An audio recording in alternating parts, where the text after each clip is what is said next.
غدیر سے پہلے کوئی مر گیا ہوتا تو لا الہ الا اللہ محمد رسول اللہ پہ جنت مل جاتی،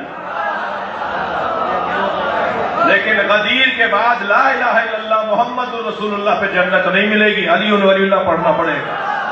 بسم اللہ الرحمن الرحیم۔ یہ ہے جی شیعوں کا مشہور خطیب شہنشاہ نقوی، اور اپنے بیان میں اس نے اتنی بڑی گپ ماری ہے کہ جو واقعہ غدیر سے پہلے فوت ہو گیا تھا اس کے لیے لا الہ الا اللہ محمد رسول اللہ یہ کلمہ کافی تھا، لیکن واقعہ غدیر جو ہے یعنی وہ واقعہ جہاں رسول اللہ صلی اللہ تعالیٰ علیہ وسلم نے فرمایا تھا جس کا میں مولا اس کا علی مولا، یعنی جو مجھ سے محبت کرتا ہے وہ علی سے محبت کرے، تو اس واقعے کے بعد سے لے کر آج تک لا الہ الا اللہ محمد رسول اللہ پڑھنے پر جنت نہیں ملے گی بلکہ علی ولی اللہ بھی پڑھنا پڑے گا۔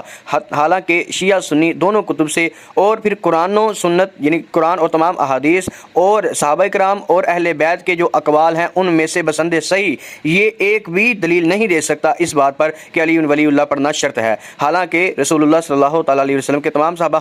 ہم ان کو اولیاء مانتے ہیں، اللہ تعالیٰ کے جو چار یار رسول اللہ صلی اللہ علیہ وسلم کے ہم انہیں بھی اولیاء اللہ مانتے ہیں، خود حضرت مولا علی کو بھی ولی مانتے ہیں اللہ تعالیٰ کا، لیکن یہ کلمے کا جز نہیں ہے۔ کلمے میں صرف دو شہادتیں ہیں، لا الہ الا اللہ اور محمد رسول اللہ۔ جو لا الہ الا اللہ پڑھے گا اور محمد رسول اللہ پڑھے گا یہ دونوں کلمے ہی شہادت یعنی ہیں، بس اس کے علاوہ اور کچھ نہیں۔ یہ تیسری شہادت جو علی ولی اللہ یہ ایڈ کرتے ہیں ان کے پاس کوئی ایک صحیح سند کے ساتھ کوئی دلیل موجود نہیں ہے۔ حالانکہ صحیح بخاری میں روایت دیکھیے، رسول اللہ صلی اللہ تعالیٰ علیہ وسلم بنی الاسلام علی خمس شہادت لا الہ الا اللہ وان محمد رسول اللہ۔ رسول اللہ صلی اللہ تعالیٰ علیہ وسلم نے ارشاد فرمایا کہ اسلام کی بنیاد 5 چیزوں پر ہے، ان میں سے پہلے لا الہ الا اللہ یعنی اللہ تعالیٰ کی وحدانیت کی معبودیت کی گواہی دینا اور شہادت دینا، اور دوسرا محمد رسول اللہ صلی اللہ علیہ وسلم کی رسالت کی گواہی دینا، اس کے علاوہ کوئی تیسری شہادت موجود نہیں۔ اب دیکھیے شیعہ کی معتبر کتاب بہار الانوار ملا باقر مجلسی کی لکھی ہوئی اس کی جلد 3 صفحہ 13 پر وہ لکھتا ہے من شاہدہ اللہ الہ الا اللہ، جس نے گواہی دی کہ اللہ کے علاوہ کوئی معبود نہیں، داخل الجنت، وہ جنت میں داخل ہو گیا۔ اب شیعہ حضرات سوچ لیں کہ انہوں نے اس جاہل خطیب شہنشاہ نقوی کی ماننی ہے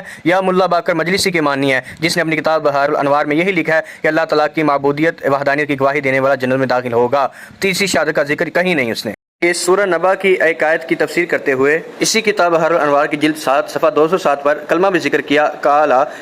لا الہ الا اللہ محمد رسول اللہ، یہاں پر بھی تیسری شہادت موجود نہیں ہے۔ یہ دیکھیے شیعوں کی بڑی معتبر کتاب تہذیب الاحکام اس کی جلد 2 صفحہ 98 پر تشہد کا ذکر کرتے ہوئے لکھتے ہیں، تشہد یہ ہے کہ اشہد لا الہ الا اللہ وحدہ لا شریک لہ واشہد ان محمد عبدہ ورسولہ، یہاں پر بھی تیسری شہادت کا ذکر بالکل نہیں ہے۔ شیعوں کی یہ معتبر ترین کتاب من لا یحضر الفقری، اس میں شیخ صدوق جو ہے ابن بابیہ کمی اس نے اذان بھی ذکر کی شیعوں کی، اس میں بھی 2 شہادتیں ہیں، اور پھر کہا کہ اللہ کی لعنت ہو مفوضہ فرقے پر، اس نے زیادتی کی اذان میں، اور علی ولی اللہ وہ ساری چیزیں جو زیادتی کی ہیں اس نے لکھی ہوئی ہیں اور اس نے لعنت کی ہے۔ شیعہ دیکھ لیں اب اپنے اماموں کو، انہوں نے ان پر لعنت کیا جو یہ الفاظ بڑھاتے ہیں، اور اس نے کہا یہی اصل اذان ہے، نہ اس سے بڑھائی جائے نہ اس سے کم کی جائے۔ من لا یحضر الفقی۔